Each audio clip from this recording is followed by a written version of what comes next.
ServiceNow Australia experience have brought some massive upgrades recently, but a lot of coolest, most useful developer and UX enhancements are flying completely under the radar.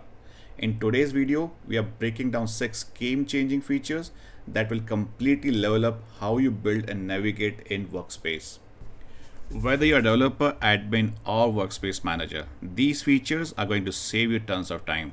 So, do not forget to hit that like and subscribe button if you love ServiceNow tips and tricks.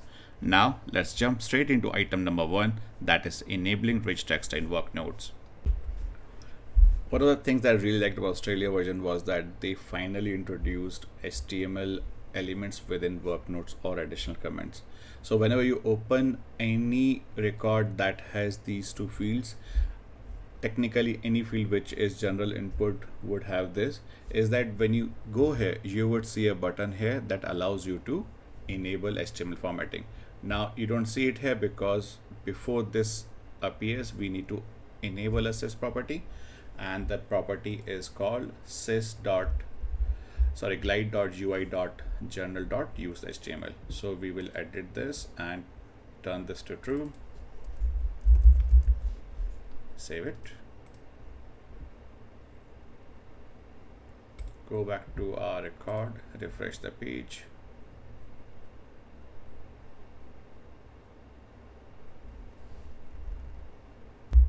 And there you have it. Now you have this button which enables your rich text editing, which means you can change font, or you can even do something like bullet list, number points, add a link. And so let's write out. This is link to my site. I'll make that bold and loop 91.com, and let's add that link here.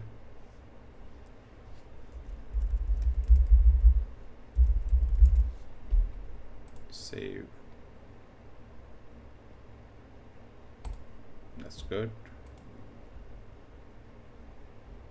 And that is it. Now whenever you see, it will actually show you a link, and clicking on it should take you to my site. Another change that came in Australia that most people are not aware of because it was never promoted as such was different kind of error messages. Now if you remember, initially in previous version we always had info message and error message, but now we have high message, low message, moderate message. So these are still messages that show up as toast on your form, but they have different colors. So let's try it out. We'll create a new UI action on the client side and add these there.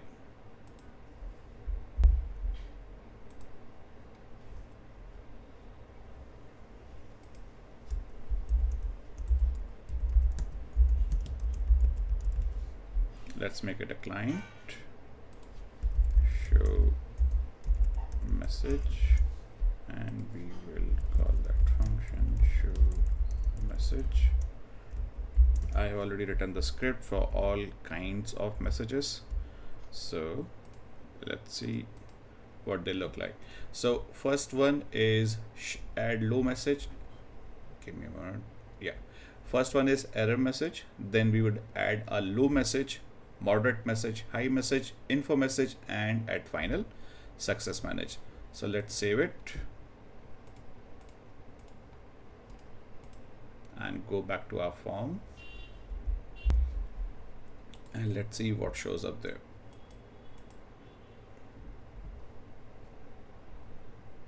Show totes. Let's click on it. Now you see, first one is red, second because a low priority it has a gray background, moderate is purple, high is yellow, orange, amber, whatever you like to call it, and then your run-of-the-mill info message, and the last one is success message. I recommend that you start using these new colors because even a subtle difference in how you communicate messages to users using colors has a great impact.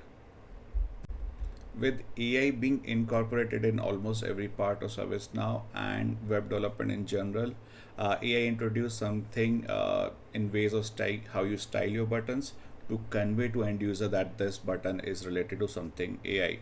And how you do it is, if you go to for example this UI action definition, the form style, previously we had three options: primary, destructive and unstyled, but now you have AI primary and AI secondary. So if I were to mark this as this style, save it and reload the page here, and let's see how this button then looks like.